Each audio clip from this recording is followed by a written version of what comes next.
Hello, and welcome to Own Your Retirement. My name is Albert Lalonde from Kaizen Financial. If you'd like more information about what you hear during our show today, give us a call at 586-752-7008 or visit us online at www.kaizenfinancialgroup.com. That's Kaizen, Kaizen.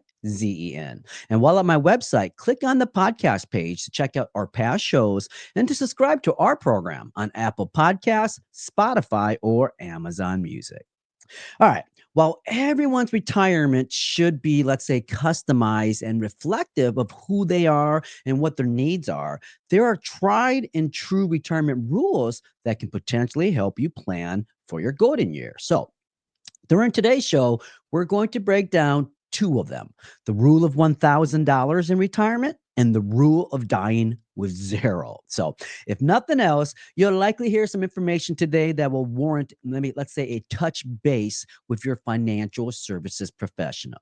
But before we break down these two rules, let me introduce my co-host, Tony Shore, who loves to dig into the rules. Hey, Tony, how we doing, buddy?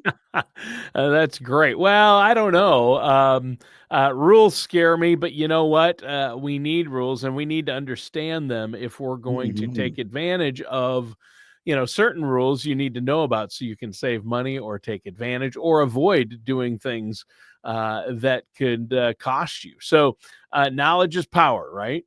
It is. It Yeah, is. knowledge is power. Now, we were talking before the show, Albert, and I like to tell people I've been really busy. I've been swamped, but you were going through your schedule and what you've been doing and everything you've got going on, and I'm tired just thinking about it. I realize, man, I've got a lot of downtime compared to Albert. You keep Yes, busy over there, don't you? I do.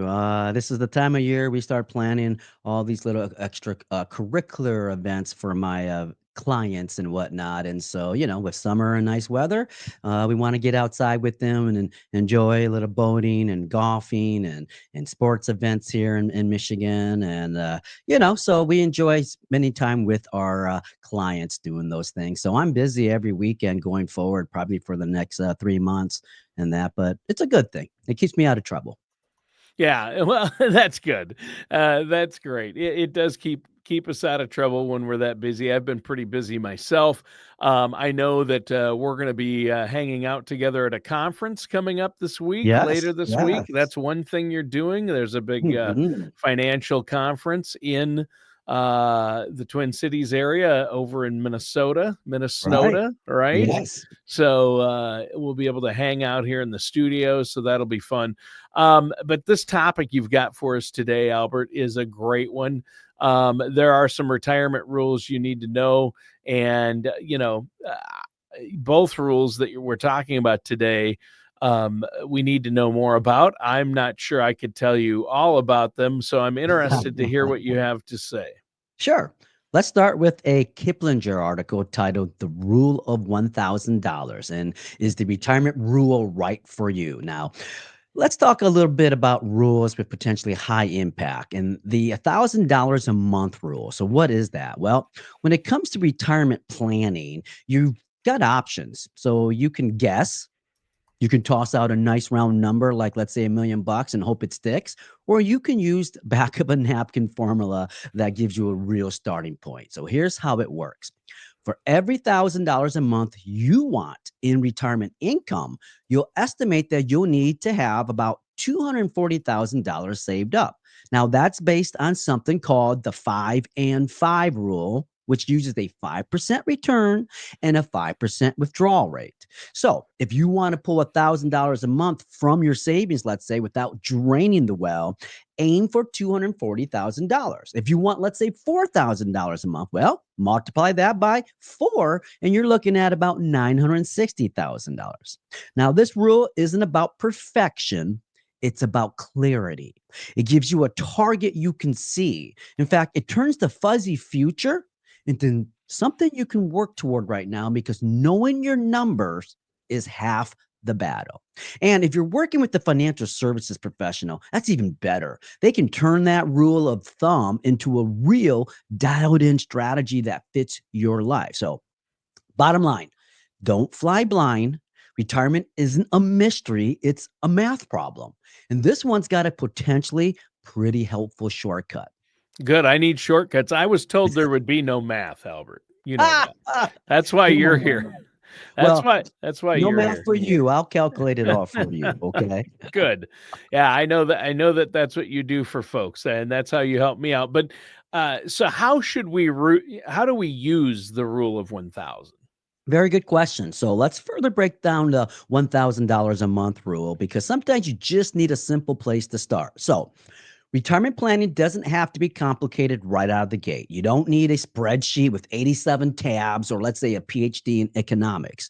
You just need a ballpark figure, a starting point. That's where $1,000 a month rule comes in.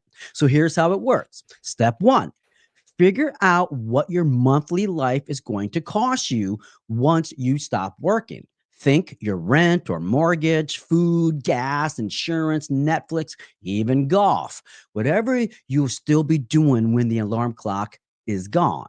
Now, $240,000 generates about $1,000 a month in income based on a 5% annual return and a 5% withdrawal rate. Now, let's say your number is $3,000 a month.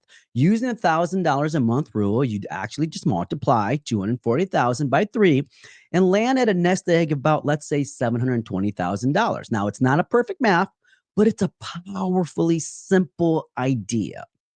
And remember that your retirement income doesn't live on savings alone. You'll likely have to have help from Social Security, a pension, maybe if you're lucky, or let's say even an annuity. Now, that reduces the lift your savings needs to carry, Tony.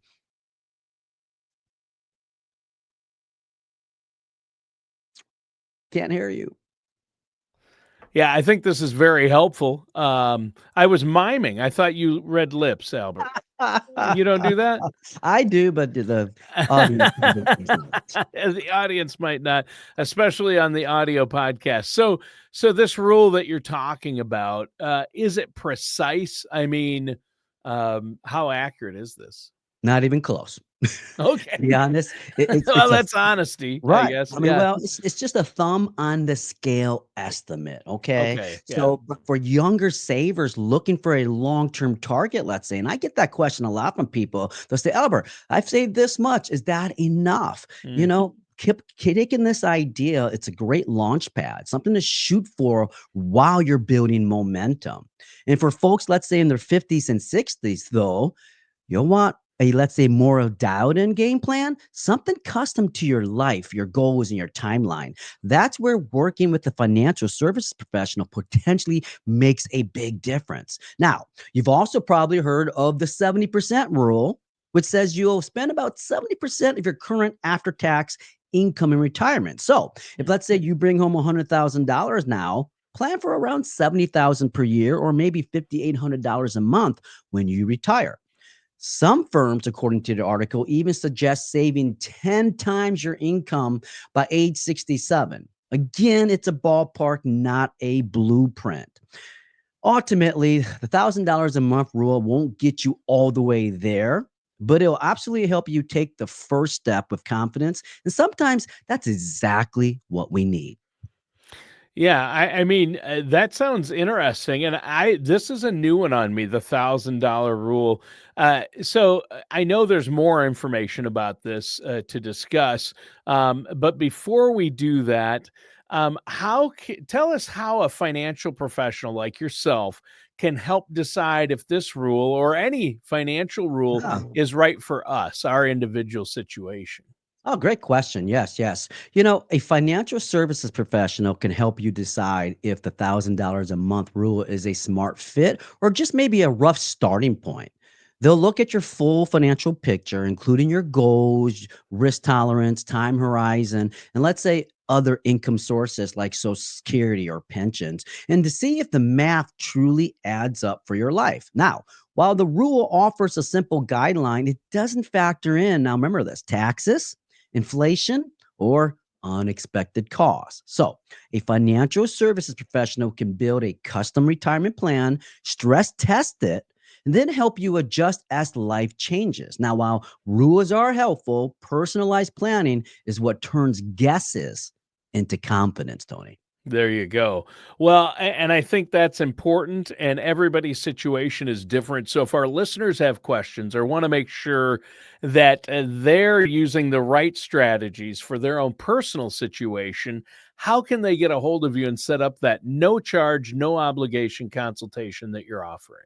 Yeah, folks, listeners, you can visit my website at www.kaizenfinancialgroup.com, Kaizen, Kaizen, or call my office at 586-752-7008 and discuss how we can answer your questions and address your concerns about your retirement or any other parts of your financial strategy. All right. Well, this has been a great discussion so far, diving into the finer points of this $1,000 a month rule. And you walked us through how we should use the rule. What's next? Well, let's stay with the Kiplinger article. The rule of 1000 is the retirement rule right for you. It shares also some rule potential downside. So let's talk about where the $1,000 a month rule falls short because even good rules of thumb come with fine prints. Of course. So like most quick retirement guesstimates, the $1,000 a month rule sounds simple because, well, it is.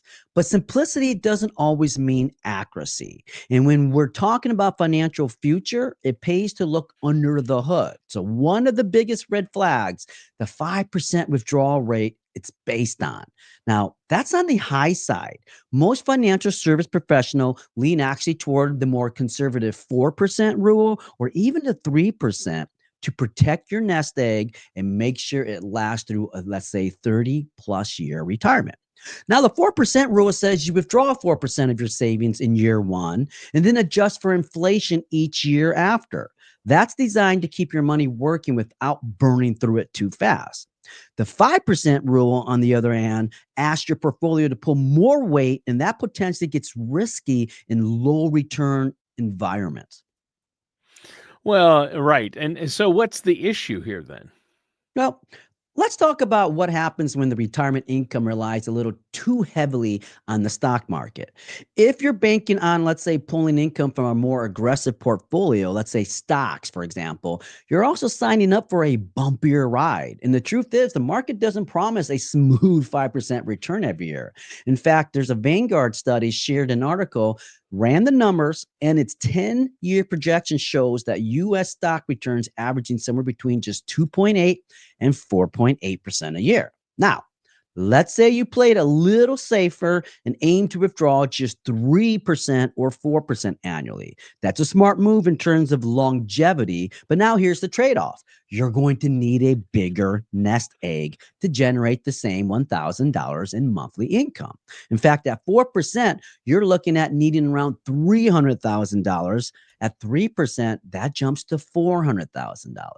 And that $1,000 a month rule you've probably heard of is based on a savings target, not a timeline. So if your investments don't grow at all, well, that $240,000 you saved might only last you 20 years. And with more people living well beyond that, a high withdrawal rate, well, let's say 5%, can really shrink your safety net, Tony. Yeah, I would imagine. So, what's the biggest takeaway when it comes to the rule's possible downsides? Mm. Well, the $1,000 a month rule isn't bad. It's just basic, and that's the problem.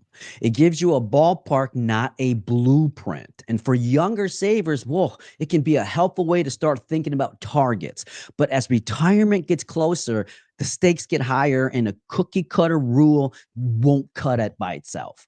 That's where a financial service professional earns their keep. They help you make a plan that flexes with life, keeps your income flowing, and then gives you something far more valuable than it gets: confidence. And that's what everybody needs in retirement. Right. Obviously, you want confidence. You want to be able to sleep well at night. You want to be able to not have to worry. Have a strategy in place that you know is going to work. So, if you want to use that $1,000 a month rule, but maybe have a savings shortfall, what can you do then? Well, let's say if you did run out with your numbers and it determined that $1,000 a month rule feels a little out of reach, don't sweat it. There are real practical ways to close the gap. If your 401k or IRA balance isn't quite where you want it to be, you're not out of the game. Not even close. This is where strategy steps right in. So, step one, turn up your savings. Even small increases now can make a big difference later. And if you're in your 50s, you might be hitting your peak earning years, which is the perfect time to ramp things up and make up for lost ground. Future you will thank you. Step two, catch up contributions. Once you hit 50, the IRS rules allow you to sock away more than the usual limits in your retirement accounts. In 2025, the extra boost is $7,500. And if you're Hmm. between 60 and 63, well, guess what? You can pour in up to another $11,250 in additional contributions. So remember, you're not stuck. You're just one smart decision away from getting back on track. And when you've got a clear let's say plan and the right tools, whether it's your employer match or an annuity or a financial pro in your corner, you're not just saving, man. You are building momentum. Yeah, those are good things to have, good things to do. I like that, Albert. But who should use this rule? Well, the $1,000 a month rule isn't useless. It's just not the whole story. You've got to start somewhere. And if you're just beginning to think about retirement, well, then this rule gives you something to point your compass toward. And that's valuable. But let's be honest. If let's say you're 62 and wondering, can I actually retire now? You don't want to base that decision on the back of, let's say, the envelope guess. That's not strategy. That's just hoping for the best. Now, at that stage, you need a plan built around you in the written plan. Your lifestyle, your goals, your values, your income sources, and yes, even your what ifs. Now, a financial services professional won't just hand you, let's say, a benchmark. They'll help you design an actual roadmap because when you're this close to retirement, it's not about rough estimates anymore. You want more precise numbers. Well, right. Obviously, that's important. So, how do financial professionals like yourself create a unique strategy then for each of your clients or the people you meet with and work with?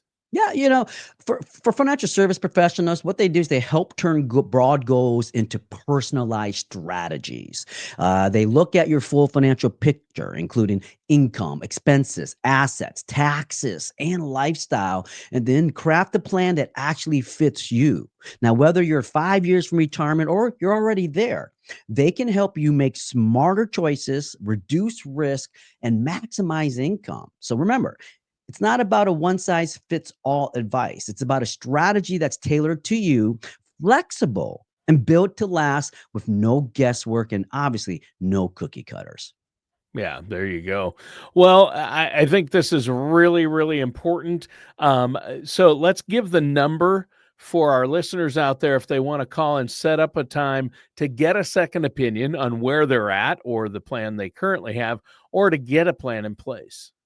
Yeah, folks, if you guys want to learn more about this, you can give us a call at 586-752-7008 or visit us online at www.kaizenfinancialgroup.com. That's Kaizen, Kaizen. All right. So you talked about the rule of 1,000.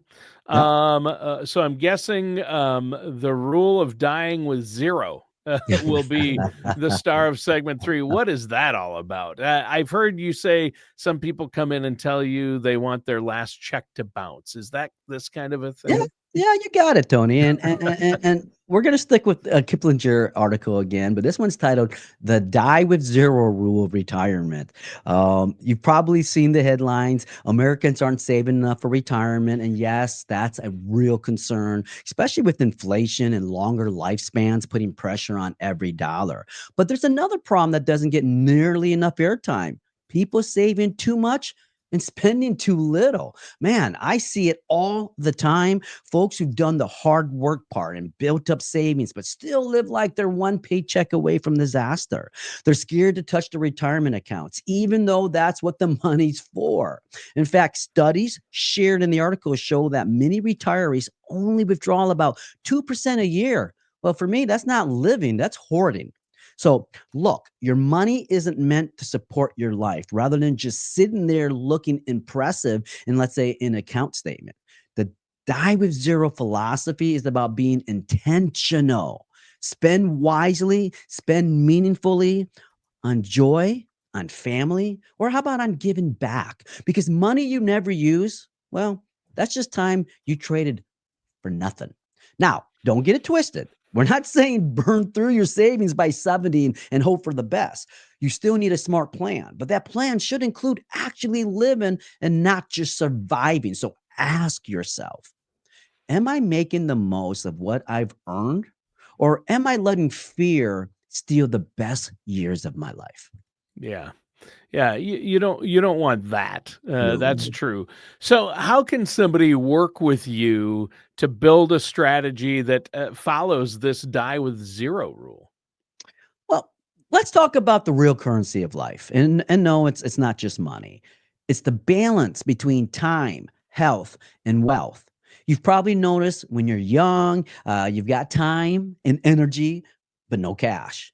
And then in your 40s and 50s, the money starts showing up, but free time starts vanishing. And then Right. right? And then in retirement, you've got time and money, but your needs aren't exactly begging for adventure. So that's where the die with zero mindset comes in.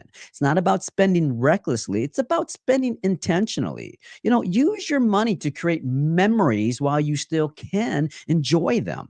Take the trips, buy back your time, and man, give generously while you're alive to see the impact, whether it's charities or even to your own family. Yep. It's going to help. And then supporting causes that matters to you makes a big difference. So one great tool, time bucketing.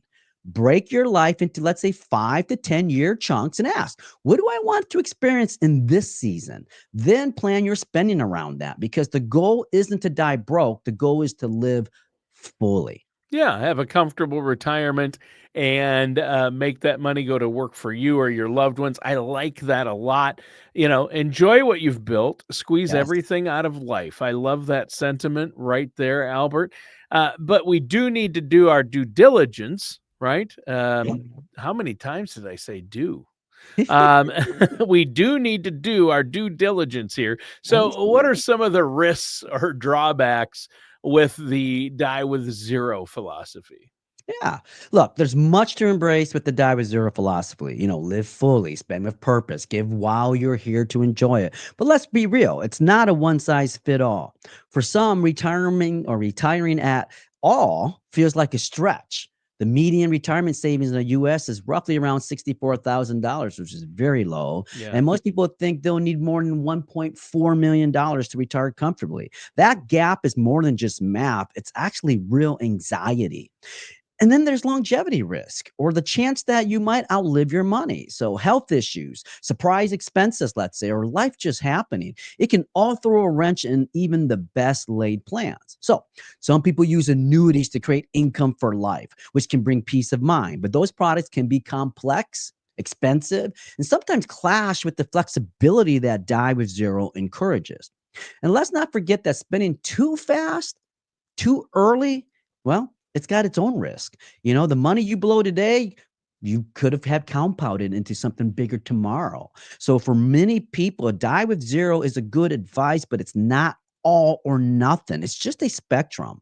The magic is adapting it into your life, your goals, and your comfort level. Live fully, but plan wisely. That's where the real balance is, Tony. Yeah. Well, it is. And now here's the $1,000,000 question, so to Okay. speak. Should we follow this die with zero rule? Is this something you'd recommend? Well, let's be honest. Die with zero isn't for everybody. It's not a blueprint for those still grinding to build savings. It's more of, let's say, a wake up call for those who've already won the game, but still refuses to leave the sidelines. Now, if you've got more than enough, but still can't bring yourself to enjoy it, that's where this philosophy shines. You don't have to follow it to the letter. Just steal some of the best parts. Spend more on meaningful experiences. Give while it still makes a difference. And let go of that voice saying, hold on tighter, just in case.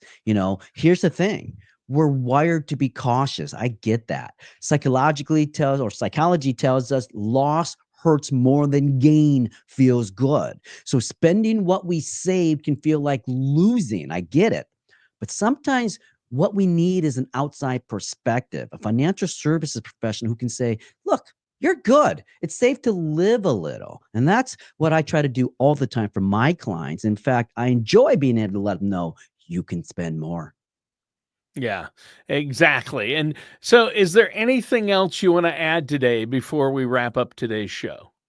Folks, visit my website or call at www.kaizenfinancialgroup.com. Kaizen, Kaizen. Call my office if you would like, 586-752-7008. And we can discuss these rules of retirement for you. See if it fits in your lifestyle. But more importantly, let's get your numbers. Let's put it together so you can actually see, does any of these rule even apply to your situation? So remember, it's our goal to prepare you for retirement so you can own your retirement.